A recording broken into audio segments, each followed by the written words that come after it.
Sir మన home team Sunrisers Hyderabad గురించి మాట్లాడుకుంటే లాస్ట్ సీజన్లో బ్యాటింగ్లో ఒక సునామీ సృష్టించింది. ఆ తర్వాత రిటెన్షన్ చూసుకున్న తర్వాత కూడా చాలా పర్ఫెక్ట్ రిటెన్షన్ చేసుకున్నారు.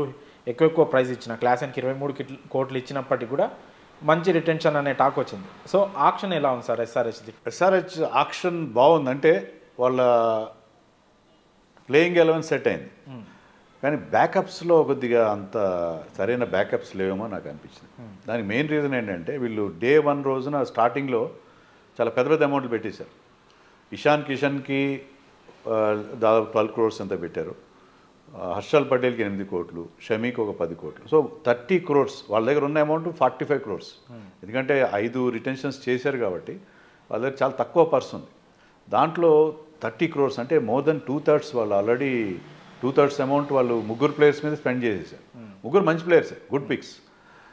దానివల్ల ఏమైందంటే వాళ్ళకి మిగతా ప్లేయర్స్ అందరినీ తీసుకోవడానికి సరైన అమౌంట్ లేకపోయింది. సో మిగతా ఏంటంటే వాళ్ళు చాలా రెస్ట్రిక్టెడ్. కొంతమంది ప్లేయర్స్కి వెళ్ళారు, కానీ ఒక స్టేజ్కి వెళ్ళిన తర్వాత వాళ్ళ గురించి ఎక్కువ అమౌంట్ పరిస్థితి లేదు.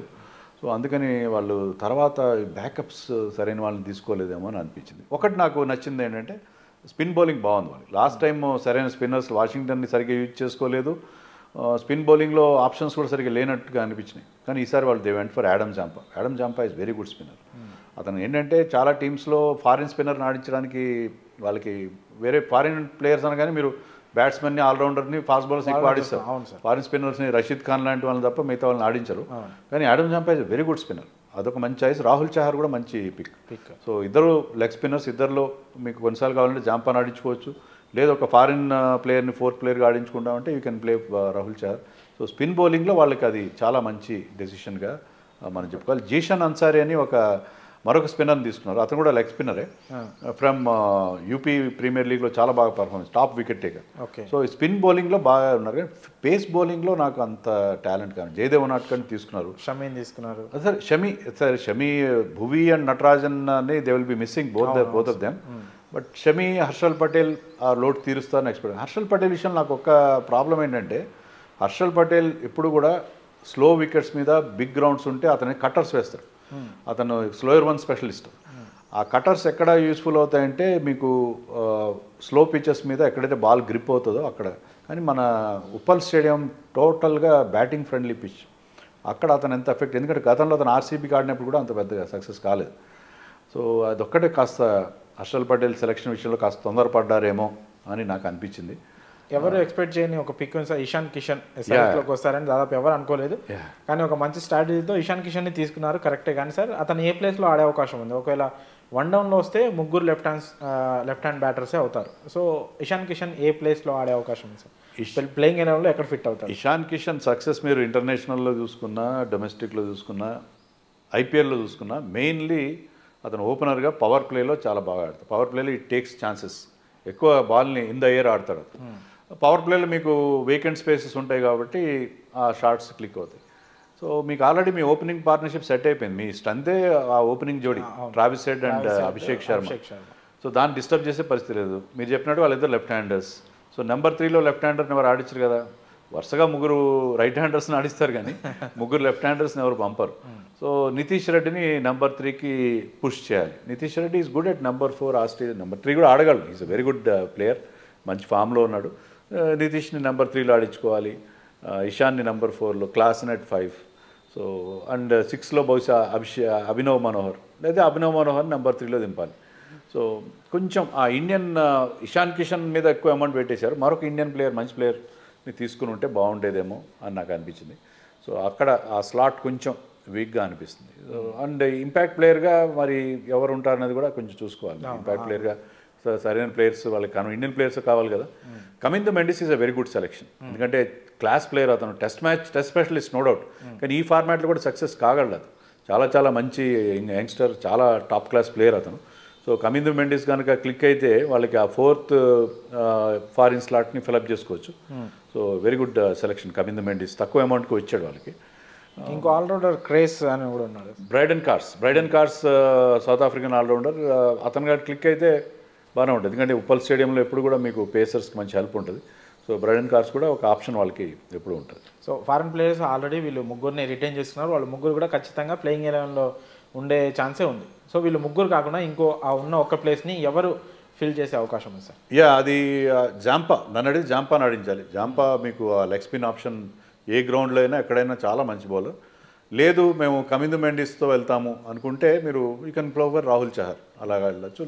అలాగే మీకు బ్రైడన్ కార్స్ ఒక ఆప్షన్ ఉంటుంది. ఇషాన్ మలింగ్ అని ఒక ప్లేయర్ ఉన్నాడు, శ్రీలంక ప్లేయర్, అతను కూడా ఫాస్ట్ బౌలరే. మరి అతని గురించి మనకు పెద్దగా తెలీదు, అతను కూడా చూడాలి, మనం కూడా అతని రికార్డ్ మనం చెక్ చేయాలి. కొత్తగా సడన్గా వచ్చింది, but they might have had some information అతని గురించి వాళ్ళ దగ్గర రీసెర్చ్ చేసే ఉంటారు.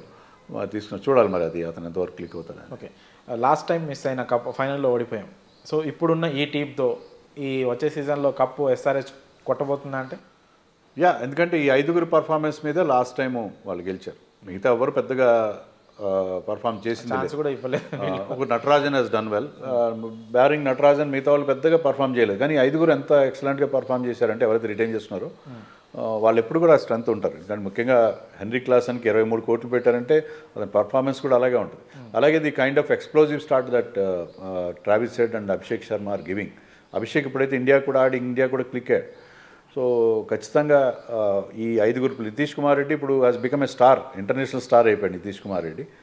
ఇంకా కమిన్స్ గురించి చెప్పాల్సిన అవసరం ఏం లేదు. సో ఈ 5గురు మీద వాళ్ళు డిపెండ్ అవుతారు. కోర్ టీం అయితే అదే, ప్లస్ ఇషాన్ కిషన్, తర్వాత ఈ కొత్త picks Shami is an excellent step. Shami కనుక ఫిట్గా ఉంటే నథింగ్ లైక్ ఇట్. ఎందుకంటే లాస్ట్ టైం అతను ఆడినప్పుడు 2023లో ఈ was purple cap winner. So షమీని మిస్ అవ్వడం వల్లే గుజరాత్ టైటన్స్ లాస్ట్ సీజన్లో చాలా ఘోరంగా ఫెయిల్ అయింది.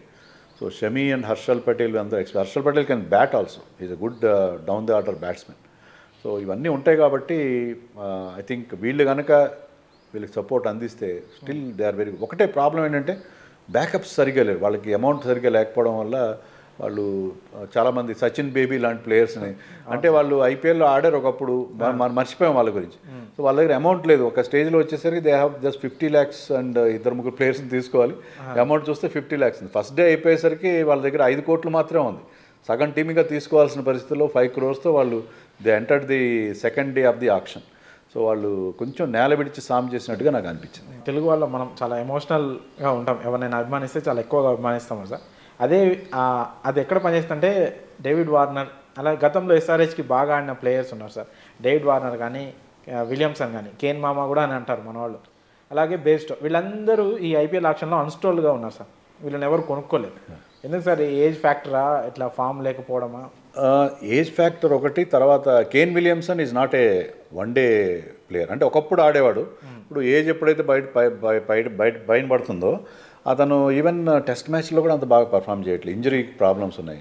సో కేన్ విలియమ్సన్ లాస్ట్ సీజన్లో ఈ played couple of matches for Gujarat Titans, ఏమాత్రం క్లిక్ కాలేదు. So he was benched by Gujarat Titans last season. Kane Williamson విషయంలో ఎవరికి సర్ప్రైజ్ లేదు. David Warner is real surprise, ఎందుకంటే 3 సార్లు ఆరెంజ్ క్యాప్ గెలిచిన ప్లేయర్ అతను. IPL title winning captain for SRH అనే తీసుకుని ఉండాలి. కానీ వీళ్ళందరూ పిక్ చేయకపోవడం కారణం ఏంటంటే బేస్ ప్రైస్ చాలా హై పెట్టుకున్నారు, 2 crores పెట్టుకున్నారు. అలా కాకుండా 1 crore పెట్టుకుంటే teams would have gone for them. So ఇప్పుడు మెగా ఆక్షన్లో అందరి దగ్గర పర్స్ చాలా టైట్గా ఉన్న సిచ్యుయేషన్లో ఎప్పుడైతే బేస్ ప్రైస్ హైగా ఉందో కనీసం వీళ్ళని తీసుకొని జట్టులో పెట్టుకుందామా అని కూడా వాళ్ళకి పరిస్థితి కనిపించింది. అందులో సీనియర్ ప్లేయర్ని పెట్టుకున్న తర్వాత అతన్ని బెంచ్ మీద కూర్చోబెట్టడానికి కూడా కొంచెం ఇబ్బందికరంగా ఉంటుంది. అప్పుడు ఆ వార్నర్ తీసుకుంటే బాగానే ఉంటుంది, అతన్ని యంగ్స్టర్స్కి కాస్త గైడెన్స్ ఇస్తారు. కానీ you cannot bench him for the entire season. ఒకవేళ అది కూడా కొంచెం ఇబ్బందికరంగా ఉంటుంది సీనియర్ ప్లేయర్ని. సో ప్రైస్ కూడా కొద్దిగా ఫ్యాక్టర్. సో అందుకనే ఈసారి చాలామంది ఫార్మర్ ప్లేయర్స్ని చాలా వరకు అంటే టీమ్స్కి over the years they have learned, వాళ్ళకి ఎక్స్పీరియన్స్ వచ్చింది ఎవరైతే టీంలో ఉంటే బాగుంటుంది, ఎవరు లేకపోతే బాగుంటుంది అనేది. సో అందుకని కంటే కూడా గేమ్కి ఎక్కువ ఇంపార్టెంట్. నేమ్స్ కోసం వెళ్ళడం అనేది పోయింది, పర్ఫార్మర్స్నే తీసుకుంటున్నారు. ఒకప్పుడు ఏంటంటే బిగ్ నేమ్స్ కోసం వెళ్ళేవాళ్ళు, ఇప్పుడు ఎవ్వరు కూడా పర్ఫార్మెన్స్ని వాళ్ళ పర్టికులర్ రిక్వైర్మెంట్ని చూసుకుని వాళ్ళు టీమ్స్ సెలెక్ట్ చేస్తారు.